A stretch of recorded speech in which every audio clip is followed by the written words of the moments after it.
औज़ुबिल्लाहिमिनश्शैतानिर्रजीम बिस्मिल्लाहिर्रहमानिर्रहीम। मैं हूं राना शकील रहमान, प्रोग्राम माफ़ीनामा के साथ। नाज़रीन, आज 14 अगस्त के ख़ुसूसी दिन पर ये स्पेशल एक प्रोग्राम तैयार किया गया है और इसी दिन 14 अगस्त पर मैंने अपना एक नया चैनल शकील राना ऑफिशियल के नाम से लॉन्च किया है।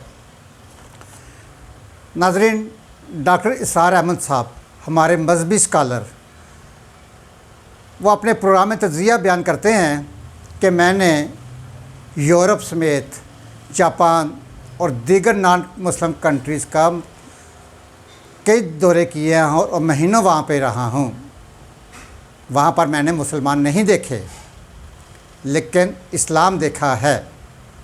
और हमारा प्यारा पाकिस्तान जो इस्लाम के नाम पर बना है और जहाँ पर मुसलमान बसते हैं, यहाँ पर इस्लाम नहीं देखा। अफसोस इस बात की कि मुसलमान इस्लाम से दूरी इख्तियार किए हुए हैं।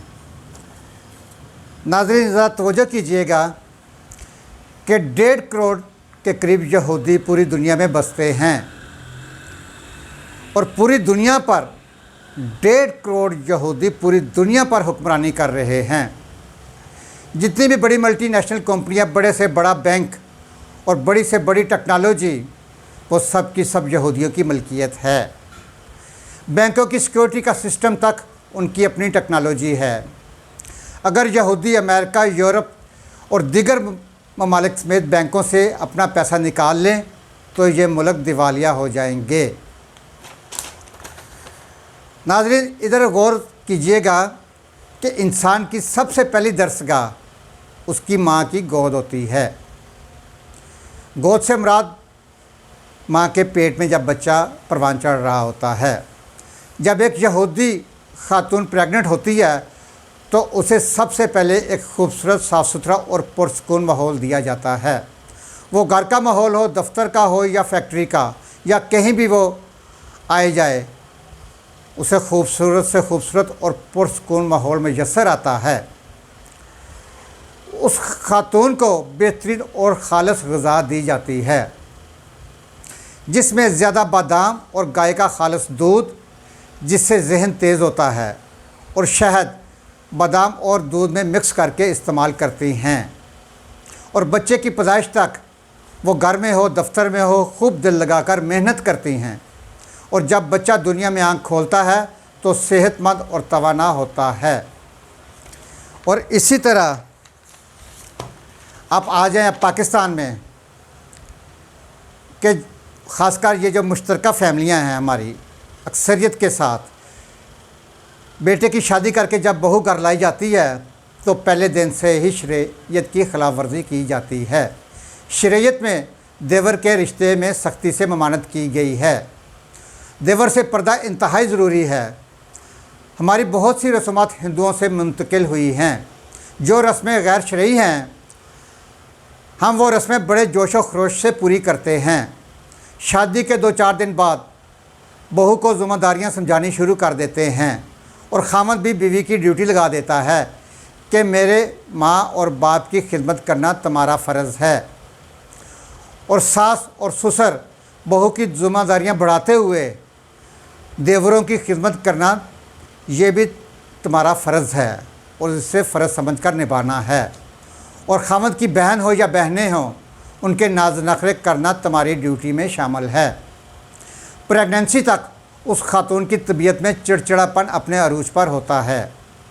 जब वो प्रेग्नेंट हो जाती है, उसकी खुराक और उसके माहौल को यकसर नज़रअंदाज किया जाता है।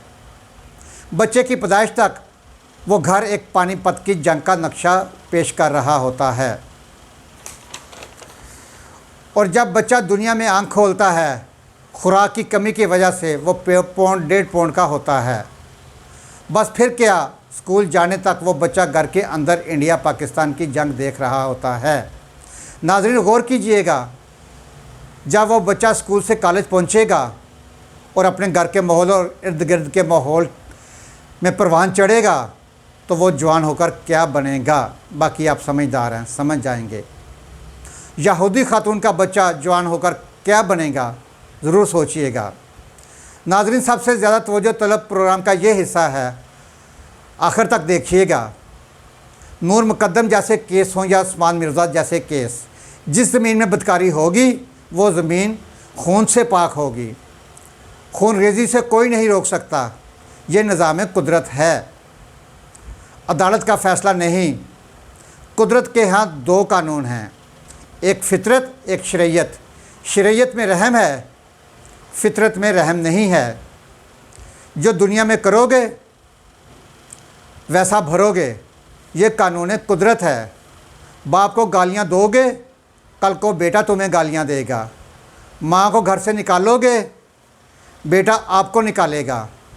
ये कुदरत का कानून है। शराब पियोगे, गुर्दा ख़राब होगा। ये नामुमकिन है कि गंदम बीज कर मकई काटो। नशा करके सेहतमंद रहोगे। फितरत के कानून में रहम नहीं, शरीयत के कानून में रहम है। तुम गुनाह करो तो मुमकिन है कानून कुदरत माफ़ कर दे। और इसी तरह कसरत के साथ तौबा करें और रो रो कर अपने गुनाहों की माफ़ी मांगे तो कुदरत माफ़ कर दे। ये निज़ाम कुदरत है।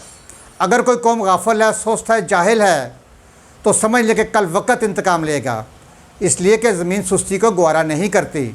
वो तमाम पौधे सूख जाते हैं जो सुस्ती से चलते हैं। वो दरख्त सूख जाते हैं जो मुफीद नहीं हुआ करते। वो जानवर बाकी रहेंगे जो मुफीद मतलब हैं। जो काम के नहीं, वो डायनासोर की तरह मिट जाएंगे। ये निज़ाम कुदरत है कि इस दुनिया में वही जिएगा जो काम करेगा, जो मेहनत करेगा वो जिएगा। नकारा लोगों के सरों पर ताज नहीं सजेगा और कांपने वाले कदम कभी तख्त पर नहीं बैठते। मार्केटें, कंपनियां उन लोगों के हाथों में नहीं होती जो दिन 11 बजे बैठे ऊँघते हैं। ये दुनिया बड़ी ख़तरनाक है। यहाँ इंतकामी कार्रवाइयाँ हैं, यहाँ गफलत की सज़ा मौत है। चंद साल पहले इंडोनेशिया, बांग्लादेश, मलेशिया, तुर्की और चाइना पाकिस्तान से मुख्तलिफ नहीं थे। वहाँ के अवाम ने हुकूमत के शाना बिशाना मेहनत, लगन और ईमानदारी से अपने प्रोडक्ट दुनिया के सामने रखे। दुनिया ने इन्हें पसंद किया और ख़रीदना शुरू कर दिया। आज ये ममालिक दुनिया के लिए एक मार्केट की हैसियत रखते हैं। ज़रूरत है तो सिर्फ मेहनत, लगन और ईमानदारी की। लिहाजा हमें सोचना है तो सिर्फ ये कि हम खुद से इस पाकिस्तान के लिए कुछ कर सकते हैं। हुक्मरानों को छोड़ दें। इस मुल्क के बनाने का बुनियादी मकसद ये था कि हम एक ऐसी कौम की तख्लीक करें जो दुनिया में अपनी एक पहचान रखती है, जिसके लोगों का अपना एक विज़न होता है। कम अज़ कम हम आज़ादी के मकसद को जानकर मुल्क और मिल्लत के बनाए हुए कवानीन को फॉलो कर सकते हैं। हमें चाहिए कि हम इस वक्त सदके दिल से इस वतन के लिए पानी का पहला कतरा मैं अपने आप से, अपनी फैमिली से और ईमानदारी से शुरू करूं तो कतरे कतरे से दरिया बनता और फिर समंदर। और कतरे कतरे से, छोटे छोटे सुराखों से बड़े बड़े जहाज़ों को डुबो देते हैं। नाज़रीन, खुदा के लिए इशारे पर खड़ा होना सीखिए, एक कतार बनाना सीखिए। कभी आप जब फाटक से आपका गुज़र हो, फाटक बंद हो, तो वहाँ से फाटक से गुज़रना मुश्किल हो जाता है। खुदा के लिए एक कौम बन जाएं, एक विज़न लेकर हम आगे चलें तो इंशाअल्लाह पाकिस्तान में तब्दीली आएगी और पाकिस्तान तरक्की करेगा इंशाअल्लाह। इस प्रोग्राम के साथ इजाज़त दीजिए। अपना, अपने घर का, महल्ले का, अपने शहर का, अपने खूबसूरत प्यारे पाकिस्तान की सफाई का ख़ास ख्याल रखें। सफाई निसफ़ ईमान है। पाकिस्तान जिंदाबाद, पाइंदाबाद। अल्लाह हाफ़िज़।